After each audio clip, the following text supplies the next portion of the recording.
Alright, Shalom. First off, I'd like to give all praises, honor, and glory to Yahweh, Bahasham, Yahweh Shai, Bahasham, Hakudash.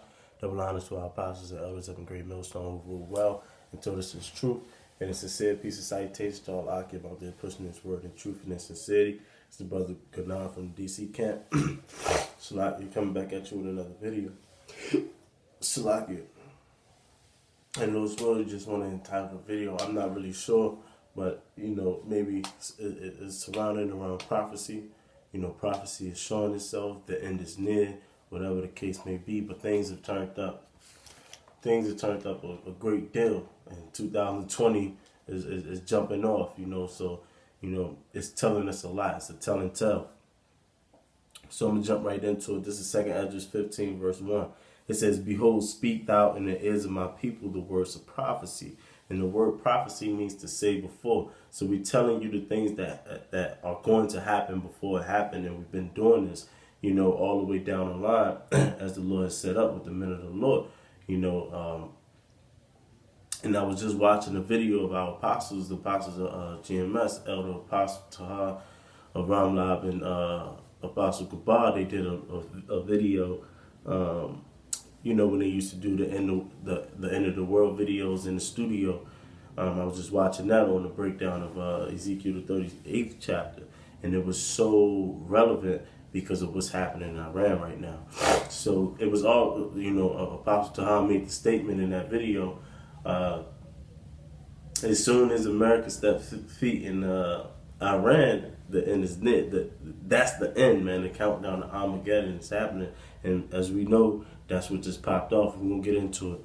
And I got the computer up. We're going to go into some articles.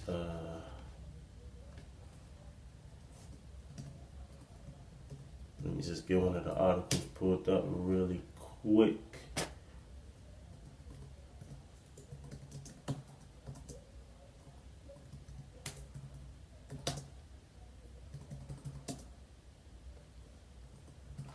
Yeah, so I'm going to jump right back into the scriptures, just getting some articles up real quick.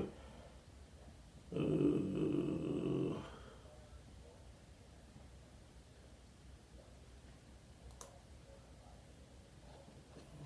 see. All right. So it says, 2 Esdras 15:1, it says, "Behold, speak thou in the ears of my people the words of prophecy, which I will put in thy mouth, saith the Lord." Right? So the Most High put a spirit on a group of men to come out here and understand what was written in the book, the Holy Scriptures.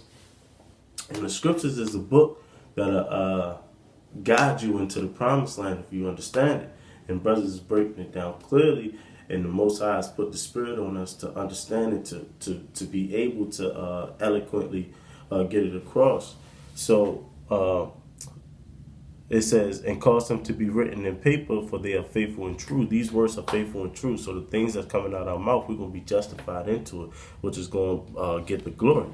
So after Yahweh Shai come in the midst of this World War III, when everything actually pop off, because right now, if you look on social media, you got a lot of people out there laughing and joking on Twitter. Just laughing and joking about being drafted, making jokes out of it, but not noticing, hey, we've been prophesying about people getting drafted. And hey, you women too.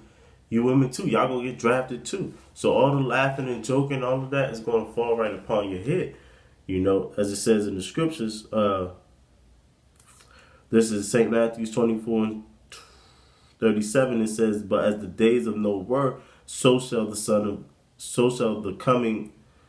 also the coming of the Son of Man be." Right? So as the days of Noah were, when Noah was out there prophesying for 100+ years, he's out there prophesying, telling the world that it's going to flood. You need to get yourself together. You need to prepare yourself, get into the ark. Everybody was whatever, making jokes out of it. You can only imagine with us being in the streets. I've been on the streets for almost 5 years. About 5 years now. You can imagine the scoffing that Noah had to endure, man. Out there just telling these hard-headed ass people what was going to happen. They probably made some jokes and mocking, oh, the end of the world, what you hear. So imagine what Noah heard. You know, imagine what Noah heard. You know, and it's going to be the same thing. It says, verse 38, for as the days that were before the flood, they were eating and drinking, marrying and giving in marriage until the day that Noah entered into the ark, and knew not until the flood came and took them all away. So shall also the coming of the Son of Man be. Right. So everyone taking it light, man, taking World War III light and as a joke.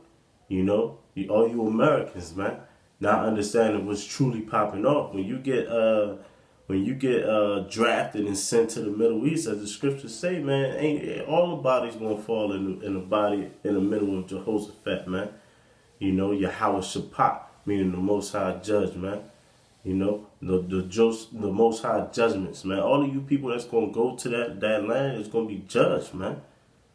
This is a real serious thing, and it's popping off, man. Armageddon is popping off, man. You know, and the words that's put in these scriptures, they faithful and true, and it's coming to pass, man. You know, the end is clearly here now, man. I got an article. It's on Forbes. It's on Forbes website. It's entitled "Trump Sends More Troops to the Middle East After U.S. Embassy Attack in Baghdad." So really what's going on right now, just a quick backdrop. Somebody really important, I forget who the man was. His name is Will Solimena, was assassinated allegedly by American missiles. Well, he was killed by America, so to speak. And it got the Iranians up in arms. To as though now they went off, you know, start burning up the American embassy, burning the flag, screaming death to America and all of that. So now Trump have to send more troops up there. And as according to sources, Trump says that this is not an act of war. However, the presence of these soldiers are threatening to Iran, you know. And I'm going to go into Ezekiel 38 to show you how this is a trickle effect that's going to lead to World War III. But I'm going to read this article real quick. It's entitled "Trump Sends More Troops to the Middle East After U.S. Embassy Attack in Baghdad." And this is on Forbes website by Sergei Klinikov, Forbes Staff's Market.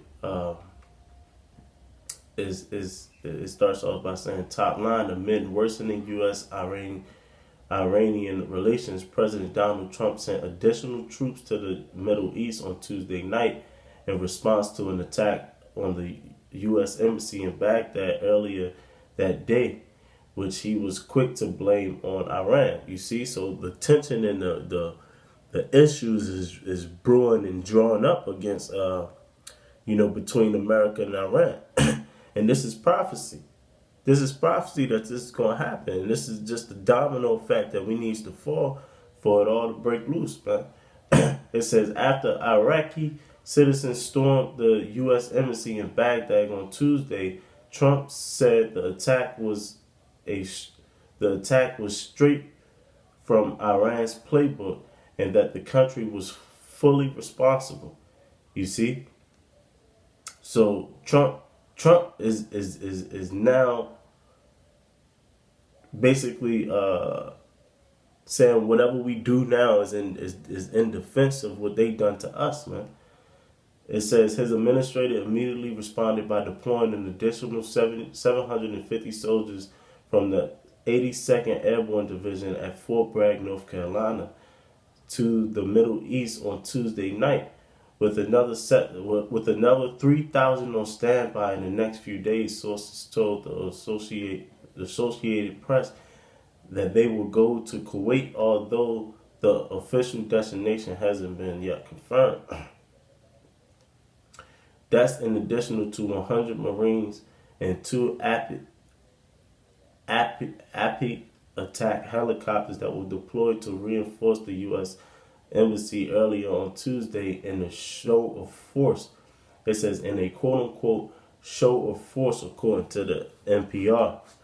Defense Secretary Mark Esper confirmed on Tuesday night that the deployment was in response to recent attacks in Iraq as tension between the U.S. and Iran continued to escalate.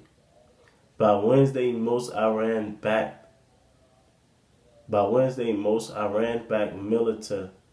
military and protesters began to withdraw from the U.S. Embassy, diffusing the situation somewhat. According to the State Department, last update, all American embassy personnel in Baghdad are safe and there are currently no plans to evacuate. You see, so big number.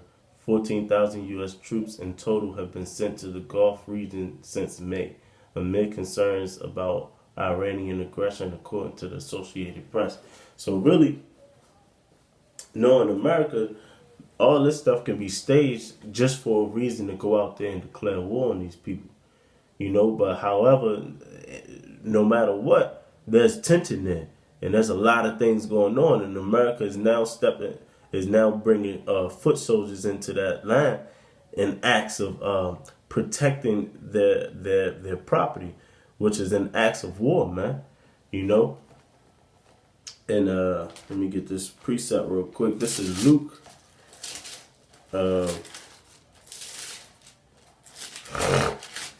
Luke 21, verse 31.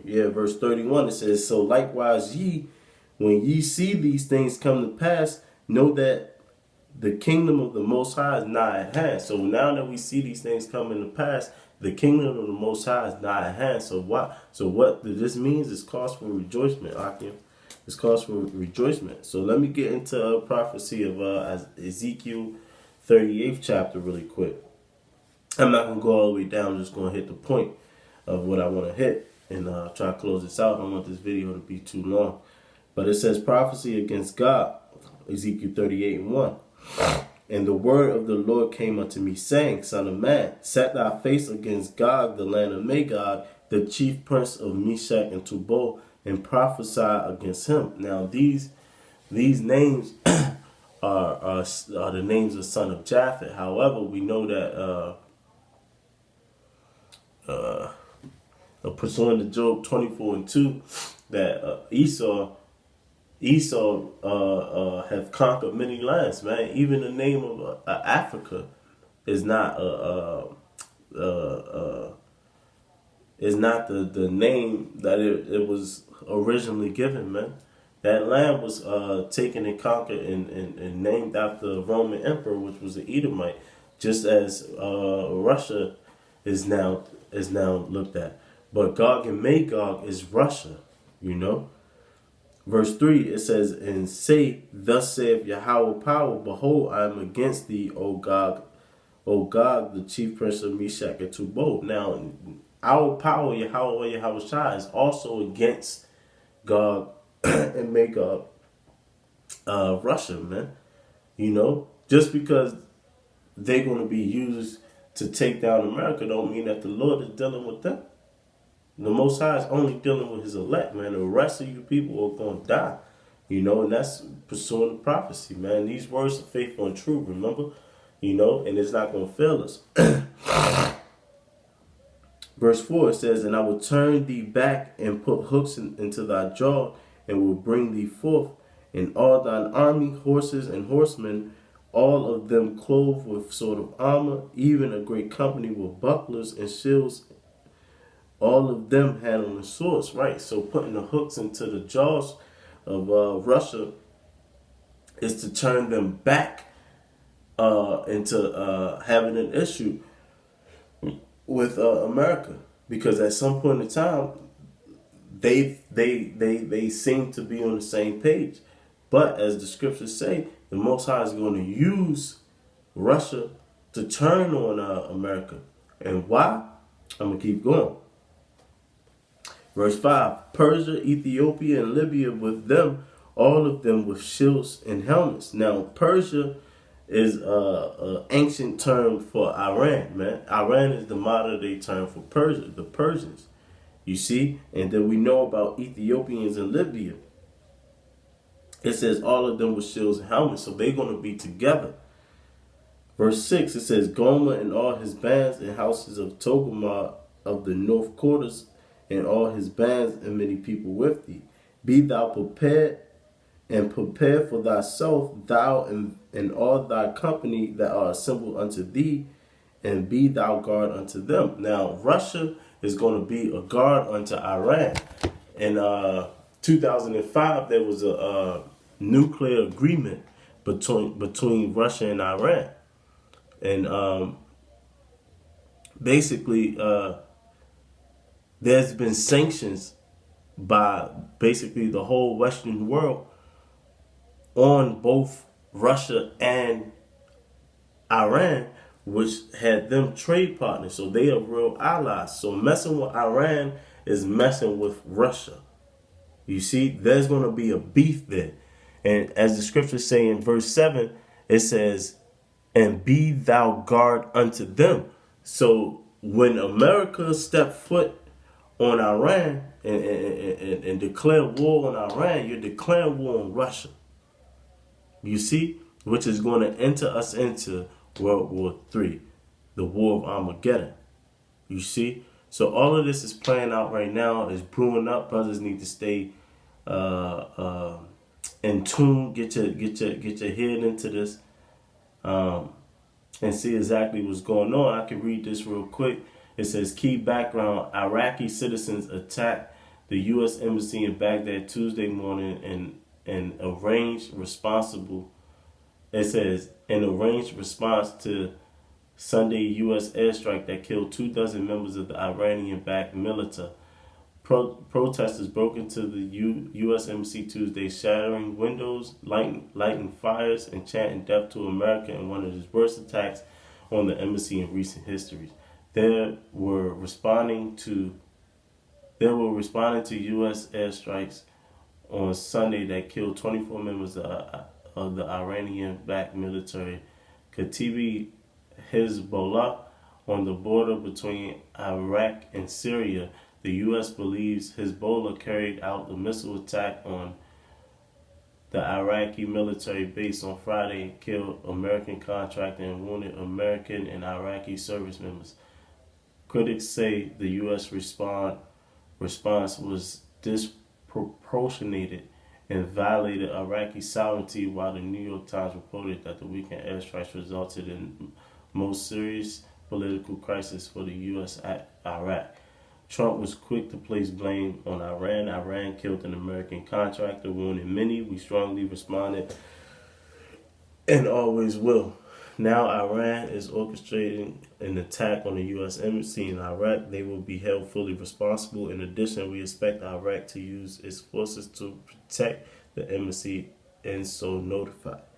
So that's the key background of what's going on right now, according to sources, according to what they want to put out there. Reminding you that Esau controls the media, they control what we read, and so we ain't gonna fall for that. We're gonna remember the prophecy that's put in the scriptures. And as you can see, there's a clear-cut problem between Iraq and America, and Russia is gonna have something to say about that. So just stay tuned, brothers. Lord's willing, you edified. Prophecy is fulfilling himself. And we're almost out of here. So with that, I would like to give all praise, honor, and glory to Yahweh, Bahashem, Yahweh Shai, Bahashem, Hakudash. Double honors to our apostles and elders of the great millstone who well and taught us his truth. And a sincere piece of citations to all the Akim pushing his word in truth and in all sincerity. And shalom.